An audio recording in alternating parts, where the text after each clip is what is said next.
আৰু এবাৰ অসমীয়াৰ বৰঘৰত মিয়াৰ দাদাগিৰি ৰংঘৰৰ পৰাই খিলঞ্জীয়াক ভাবুকি দিলে মিয়াই দল সংগঠনৰ মিয়া বিৰোধী অভিযানৰ মাজতে এই দুঃসাহস দেখিবলৈ পোৱা গৈছে মিয়াৰ প্ৰত্যাহ্বানৰ পাছতে গুজৰি উঠিছে দল সংগঠন মিয়াক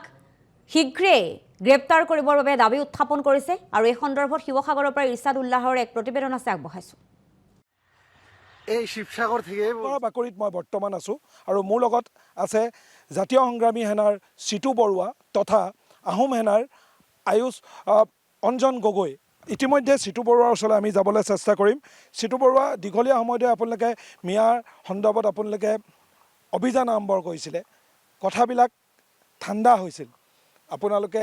এটা স্থিৰতা আহিছিল কিন্তু তাৰ পাছত পুনৰ আহি এইজন বিতৰ্কিত ব্যক্তিয়ে ক'ৰবাত নহয় ক'ৰবাত প্ৰৰোচনামূলক বিতৰ্কিত মন্তব্য এই জাতিক একত্ৰিত কৰা বৰভেটি স্বৰূপ ৰংঘৰৰ বাকৰিত পুনৰ কৰি গ'ল কি ক'ব নহয় কথাটো হৈছে এনেধৰণৰ এই ঐতিহাসিক ৰংঘৰৰ বাকৰিৰ পৰা আমাৰ বৰঘৰত সোমাই কোনোবা মিয়াই অসমীয়া চেলেঞ্জ কৰিব ইমান সাহস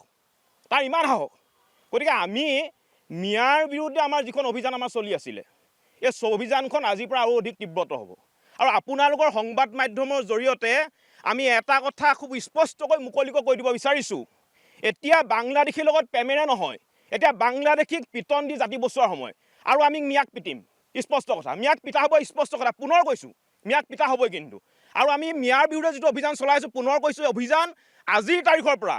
আপোনালোকে লিখি ৰাখক যে আজিৰ তাৰিখৰ পৰা অভিযান আৰু অধিক তীব্ৰত হ'ব এটাও মিয়াক কোনো কাৰণতে উজনি অসমত কেতিয়াও থাকিব নোৱাৰিব মিয়াক আমি খেদিমেই আৰু যিটো আপোনাৰ মিয়াই ৰংঘৰৰ পৰা আমাৰ অসমীয়াক চেলেঞ্জ কৰিছিল আমি তাৰ ঠিকনা উলিয়াইছোঁ তাৰ ঘৰ বঙাইগাঁৱত আমি জাতীয় সংগ্ৰামী অসমৰ সকলো সৈনিকক কৈছোঁ যে তাক য'তে পাব কাণত ধৰাই আঁঠু খুৱাই থোৱা হ'ব তাৰপিছত পুলিচক খবৰ দিয়া হ'ব কাৰণ মিয়াই অসমৰ অসমীয়া জীয়ৰী বোৱাৰীক মুকলিকৈ ধৰ্ষণ কৰিম বুলি ভাবুকি দিব আমাৰ বৰঘৰত সোমাই আমাৰ অসমীয়াক চেলেঞ্জ কৰিব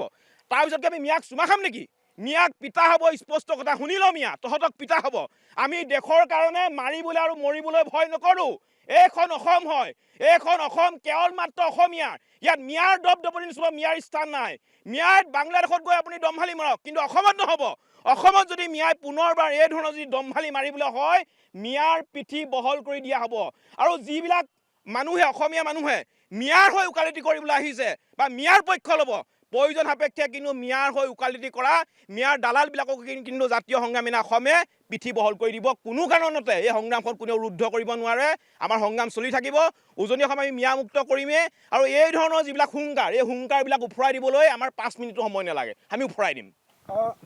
অঞ্জন গগৈ আছে কালি আপুনি ৰফিকুল ইছলাম বোলা যিজন ব্যক্তি তেখেতক আপুনি ফোন কৰিছিলে অসমীয়াৰ যিটো সংস্কাৰ শিৱসাগৰৰ যিটো সংস্কাৰ সেই বৃত্তটোৰ ভিতৰত থাকি আপুনি তেওঁক বুজাবলৈ এক প্ৰকাৰ ধমকি প্ৰদান কৰিছিল গোটেই বিষয়টোত কি ক'ব আচলতে চাওক চোৰৰ দৰে আহি আহোম আচলতে 600 বছৰ ৰাজত্ব কৰা স্বৰ্ণিম ইতিহাসৰ যি সম্পদ ৰংঘৰৰ পৰা আচলতে কোনোবা মিয়াই অসমীয়া জাতিক ভাবুকি দিবটো কোনো কাৰণে গ্ৰহণযোগ্য নহয় আমি এটা কথা স্পষ্টকৈ তাক ক'ব বিচাৰিছোঁ তোৰ যদি আচলতে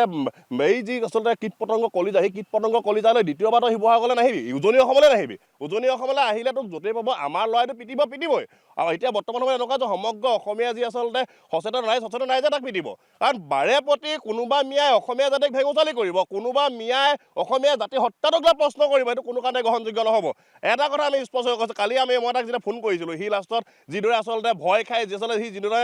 বেয়া বা চৰি ভয় এইবোৰ কৈছে এইবোৰ কোনো কাৰণে গ্ৰহণযোগ্য